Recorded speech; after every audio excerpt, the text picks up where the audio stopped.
तो movie start होती है जहाँ पर हमें एक फैमिली को दिखाया जाता है जिसमें हस्बैंड का नाम जेरी होता है और उसके साथ उसकी बीवी और 2 बेटियां भी होती हैं। जेरी दरअसल एक रिटायर्ड सीआईए ऑफिसर होता है जो कि अपनी फैमिली के साथ किसी दूसरे शहर जा रहा था, लेकिन रास्ते में ये सब एक बहुत ही बुरे ट्रैफिक में फंस जाते हैं। जेरी अपनी गाड़ी से निकलता है देखने के लिए कि इतनी ज्यादा ट्रैफिक क्यों है, और तभी उस शहर में ज़ॉम्बीज़ बहुत बड़ी तादाद में अटैक कर देते हैं। ज़ॉम्बीज़ अपने रास्ते में आने वाले हर इंसान पर अटैक करके उन्हें काट रहे थे। तभी जेरी एक बात नोटिस करता है कि जब भी कोई ज़ॉम्बी किसी नॉर्मल इंसान को काटता है तो 15 सेकंड बाद वो इंसान भी ज़ॉम्बी बन जाता है। क्योंकि ये ज़ॉम्बी वायरस बहुत ही स्पीड से फैल रहा था, इसीलिए जेरी अपनी जान बचाकर अपनी फैमिली के साथ वहाँ से भाग जाता है। रास्ते में जेरी को अपने एक दोस्त की कॉल आती है। दरअसल वो भी एक सीआईए ऑफिसर ही होता है। जेरी अपने फ्रेंड से हेल्प मांगता है ताकि वो खुद को और अपनी फैमिली को उन ज़ॉम्बी से बचा सके। तभी जेरी और उसकी फैमिली एक बिल्डिंग के पास पहुंच जाते हैं क्योंकि वहां पर एक हेलीकॉप्टर आएगा जो जेरी और उसकी फैमिली को रेस्क्यू करेगा। और अब जेरी और उसकी फैमिली उस बिल्डिंग में जा ही रहे थे कि तब तक बहुत ज्यादा लोग ज़ॉम्बीज़ बन चुके होते हैं और वो इधर उधर लोगों पर अटैक कर रहे थे।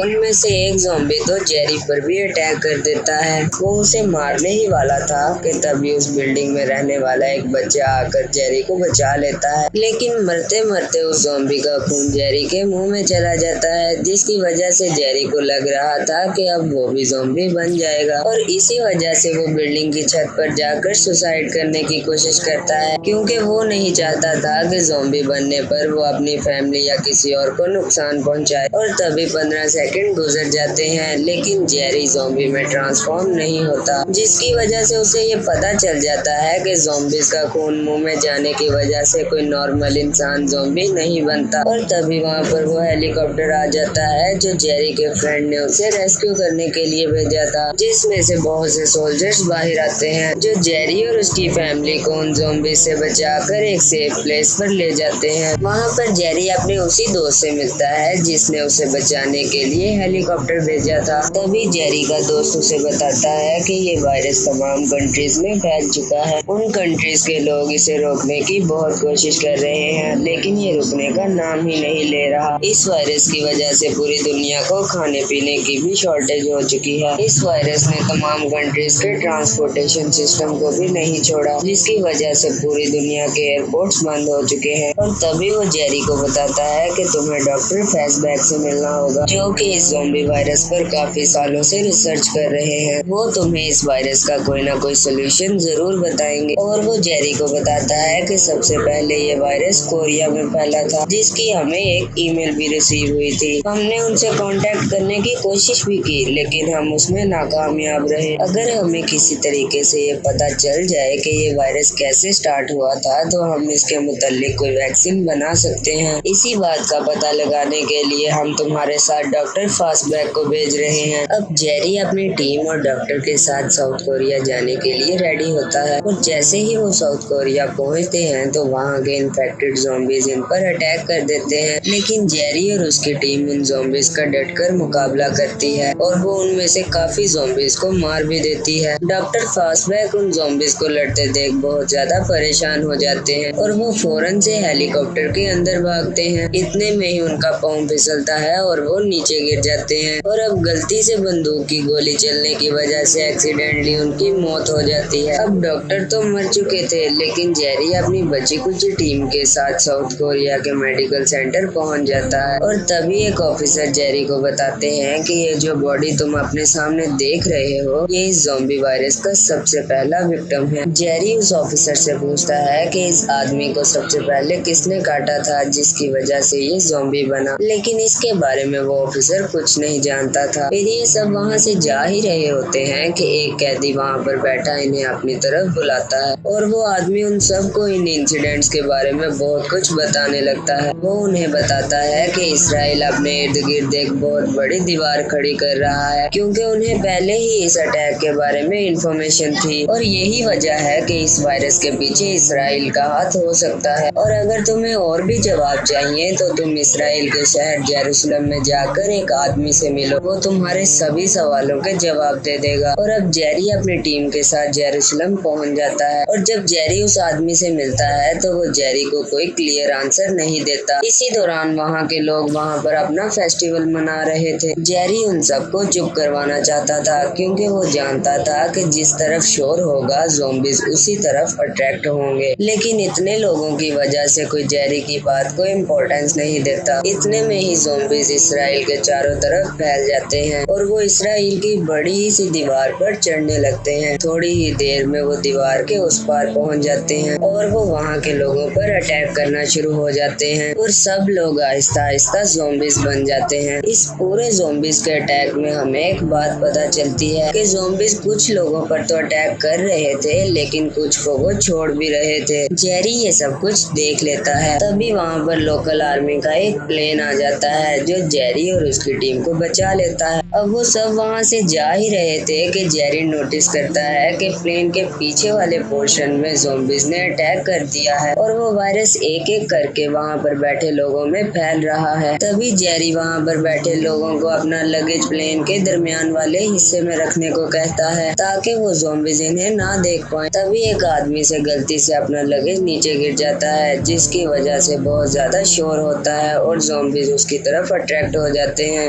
अब वो सबके सब ज़ॉम्बीज उन लोगों पर अटैक कर देते हैं, लेकिन एक टाइम ऐसा भी आ जाता है जब सिचुएशन जेरी के हाथों से बाहर निकल जाती है और तब जेरी एक ग्रेनेड निकाल कर उन ज़ॉम्बीज की तरफ फेंक देता है। अब चूंकि जहाज हवा में उड़ रहा था इस वजह से जहाज में एक बहुत बड़ा धमाका होता है और जहाज जमीन पर गिर जाता है। इस पूरे प्लेन क्रैश में सिर्फ 2 लोगों की ही जान बचती है, एक जेरी और दूसरी एक फीमेल ऑफिसर जिसका नाम होता है सीगन। ये दोनों बड़ी ही मुश्किलों से WHO रिसर्च फैसिलिटी में पहुंच जाते हैं। वहां पर पहुंचते ही जेरी को सबसे पहले फर्स्ट एड दी जाती है और WHO के डॉक्टर्स के पूछने पर जेरी अपने यहाँ पर आने का पर्पस बताता है। वो बताता है कि मुझे ऐसी वैक्सीन चाहिए जो इस वायरस को रोक सके, जो इस वायरस के खिलाफ इफेक्टिव तो हो लेकिन जानलेवा ना हो, क्योंकि मैंने एक बात नोटिस की है, जब भी इन्फेक्टेड ज़ॉम्बीज किसी पर अटैक करते हैं तो वो कुछ लोगों को छोड़ देते हैं जो कि पहले ही किसी बीमारी में मुब्तला है। वो उनको बिल्कुल ही अनदेखा कर देते हैं क्योंकि ज़ॉम्बीज सिर्फ हेल्दी बॉडी पर ही अटैक करते हैं। वो हेल्दी बॉडी को ही अपना निशाना बनाते हैं और उसमें अपना वायरस छोड़ देते हैं। लेकिन वो डॉक्टर जेरी की बातों पर यकीन नहीं करते और जेरी से प्रूफ मांगते हैं। वो जेरी से कहते हैं कि हम में से कोई एक अपने अंदर बैक्टीरिया इंजेक्ट करके ज़ॉम्बीज के सामने जाए और अगर वो ज़ॉम्बीज उस पर अटैक नहीं करेंगे तो हम मान जाएंगे कि तुम्हारी थ्योरी बिल्कुल ठीक है। अब फाइनली जेरी ये करने के लिए रेडी हो जाता है। अब प्रॉब्लम ये थी कि वो बैक्टीरिया वाली वैक्सीन फैसिलिटी के दूसरे पोर्शन में पड़ी थी जहाँ पर सब लोग पहले से ही ज़ॉम्बीज बन चुके थे और अब जेरी और बाकी के सब लोग बैक्टीरिया वाली वैक्सीन लेने के लिए निकल जाते हैं। अब वो सब के सब ज़ॉम्बीज इन सब पर अटैक करने लगते हैं। जेरी के बाकी फ्रेंड्स तो अपनी जान बचाकर वहाँ से चले जाते हैं लेकिन जेरी अकेला वहाँ पर फंस जाता है। वो बहुत से ज़ॉम्बीज का मुकाबला करता है और थोड़ी देर बाद वो एक सेफ जगह पर पहुँचता है जहाँ पर वो बैक्टीरिया वाली वैक्सीन पड़ी थी। वो वैक्सीन लेकर वहाँ से बाहर आने ही वाला था कि गेट पर एक ज़ॉम्बी खड़ा हो जाता है। जेरी डिसाइड करता है कि वो खुद ही बैक्टीरिया वाली वैक्सीन को अपने अंदर इंजेक्ट करेगा और वो ऐसा ही करता है। वो बैक्टीरिया वाली वैक्सीन को अपने अंदर इंजेक्ट कर लेता है और जैसे ही जेरी दरवाजा खोलता है तो ज़ॉम्बी उसे कुछ नहीं कहता क्योंकि अब जेरी भी इन्फेक्टेड हो चुका था, क्योंकि ज़ॉम्बीज किसी भी बीमार इंसान पर अटैक नहीं करते। जेरी अब सभी ज़ॉम्बीज से गुजरता हुआ उन साइंटिस्ट के पास पहुंच जाता है और वो सभी बैक्टीरियल वैक्सीन उन्हें दे देता है। अब वो सब डॉक्टर्स बहुत ज्यादा खुश थे क्योंकि उनके पास इस ज़ॉम्बी वायरस की वैक्सीन थी। इसके अलावा जेरी कुछ वैक्सीन लेकर अपनी फैमिली के पास भी जाता है ताकि वो अपनी फैमिली को इस वायरस से बचा सके। वो अपने दोस्त को भी ये वैक्सीन देता है क्योंकि मूवी के स्टार्ट पर उसने ही जेरी की मदद की थी ताकि इस वैक्सीन पर रिसर्च की जा सके और इसे दुनिया भर के लोगों को दिया जाए। और यहीं पर इस मूवी का एंड हो जाता है।